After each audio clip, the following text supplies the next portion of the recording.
Shalom Aleichem, la paracha de Ekev nous prépare à l'une des épopées les plus belles de toute la préparation et l'entrée en terre d'Israël. En effet, il y a une sorte de code d'honneur et un code moral à la fois auquel nous convie Akadosh Baruch Hu.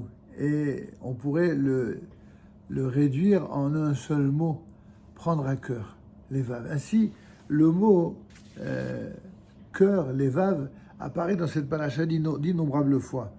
Kitomar bilvavecha, lorsque tu diras en ton cœur. Dieu t'a fait tout cela afin de t'opprimer, de te mettre à l'épreuve pour savoir, eh bien, dans ton cœur, si tu vas respecter ou pas ses commandements. Et tu sauras en ton cœur, que Akadosh Baruch Hu, l'Éternel, de la même manière qu'un père éprouve son enfant, ainsi Dieu t'éprouve. Ou alors, ton cœur risquerait de devenir hautain, et après tu vas oublier l'Éternel, ton Dieu, qui t'a fait sortir du pays d'Égypte, de la maison d'esclavage. Tu diras en ton cœur, c'est ma force et la puissance de mes mains qui a pu réaliser ce combat et cet ouvrage-là.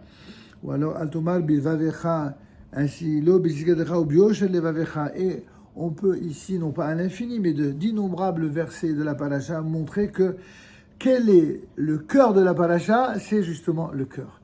Prendre à cœur, faire les choses avec le cœur, montrer à Dieu qu'on l'aime de tout son cœur, comme la mitzvah d'ailleurs du fameux Ve'ahavta et Hashem lera bechol levavecha. Comment on peut montrer à Dieu, mais aussi à l'ensemble de l'humanité et à son propre peuple, qu'on aime Dieu, qu'on a à cœur ses propres enseignements, ses lois, ainsi que la façon dont les sages auxquels il a donné pour mission de faire appliquer sa volonté, sa loi, ses mitzvot, ses commandements, c'est lorsqu'on a du cœur. Et comment peut-on prouver qu'on a du cœur? C'est lorsqu'on a la capacité d'écouter. Quand quelqu'un n'a pas de cœur, ou précisément quand quelqu'un il ne prend à cœur que ce qui lui tient à cœur personnellement d'une manière égoïste, alors il ne s'intéresse pas forcément à ce qui se passe autour de lui. Il n'a pas de itiachasu, de relation avec qui que ce soit d'autre que celui qui l'intéresse.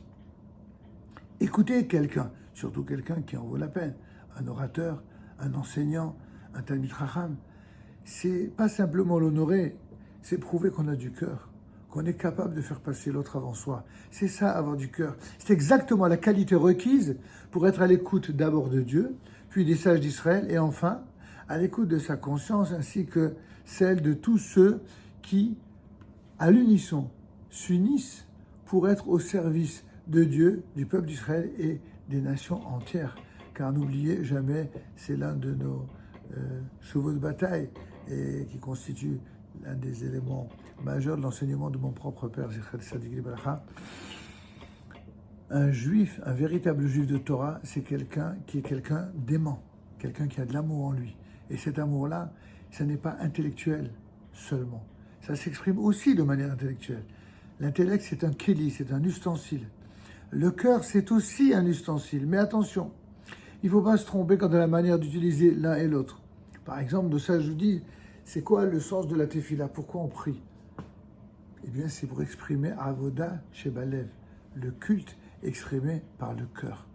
Exprimé par le cœur, c'est ça la tefila. Tout comme le culte que l'on exprime par l'intellect, c'est l'étude de la Torah, eh bien, le culte par le cœur, c'est la prière. Or, quand on prie, c'est à la manière dont on prie dans une synagogue, à la manière dont chacun d'entre nous nous comportons à l'intérieur d'une synagogue, qu'on voit le niveau général non seulement du véritable sentiment qui nous anime dans nos relations à Dieu, mais également à l'humanité, mais au-delà de cela, et au-delà des règles de savoir-vivre, il y a aussi le niveau intellectuel de chacun qui transparaît. Lorsque un talmid chacham parle dans une communauté, alors tout le monde, à commencer par les représentants de la communauté, doivent se mobiliser pour être à l'écoute de l'enseignement du sage de la communauté. En agissant de la sorte, ça encourage les autres à en faire autant. Si au lieu de cela, c'est le moment que l'on choisit pour aller parler d'autres choses qui n'ont plus rien à voir ni avec la Torah, ni avec le Shabbat, ni même avec la conscience de la mission que nous avons à réaliser ensemble pour le bien commun du peuple d'Israël et de l'humanité, si on considère qu'il y a autre chose de plus intéressant à faire que cela. N'en parlons pas de ceux qui laisseraient cela de côté pour aller boire ou manger. Ce serait carrément, Dieu préserve, un chiyuv Hashem, une profanation du nom de Dieu. Alors, Ekev Tishmei Ha'od, c'est la logique des premiers versets de la paracha. Si vous écoutez, si vous prenez à cœur tout ce que je vous enseigne, toutes ces mishpatim, et que vous les accomplissez vraiment avec le cœur, alors vous verrez que toutes les brachot qui ont été promises au moment de l'Alliance, ces brachot vont se réaliser. Pourquoi Moshe Rabbeinu a-t-il insisté sur ce Ekev Tishmei Ha'od?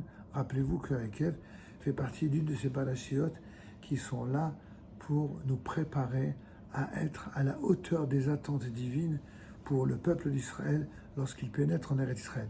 C'était bien sûr vrai à l'époque, après les 40 ans de traversée, mais c'était vrai aussi à la fin du 4e millénaire, du 4e exil, c'est-à-dire celui que nous vivons.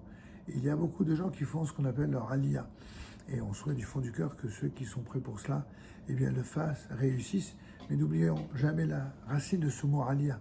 Aliyah, c'est pas prendre un billet et aller en Israël, parce que ça, on peut le faire même en étant en dehors d'Israël. La aliyah, c'est une élévation. La mitzvah qui consiste à faire sa aliyah, c'est une mitzvah qui consiste non seulement à grandir, à élever, à s'élever soi-même, à élever tous les membres de sa famille, de sa communauté, mais aussi de l'ensemble du clan d'Israël, parce que c'est ça la condition de réaliser ce pourquoi Dieu nous a choisis, peuple élu. Pourquoi? Pour élever le niveau moral, spirituel et le niveau de conscience de l'humanité tout entière.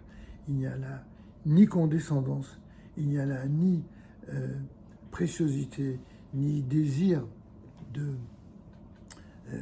prôner je ne sais quelle volonté égocentriste ou ethnocentriste de gouverner le monde, comme nous en ont fait procès d'intention tous les antisémites de l'histoire, mais une volonté de mettre à profit ce bien merveilleux qu'est la Torah pour faire profiter à l'humanité tout entière de sa lumière, de son bonheur, de sa bénédiction, celle que nous vous souhaitons tous, très chers amis. Shabbat, Shalom et Varach.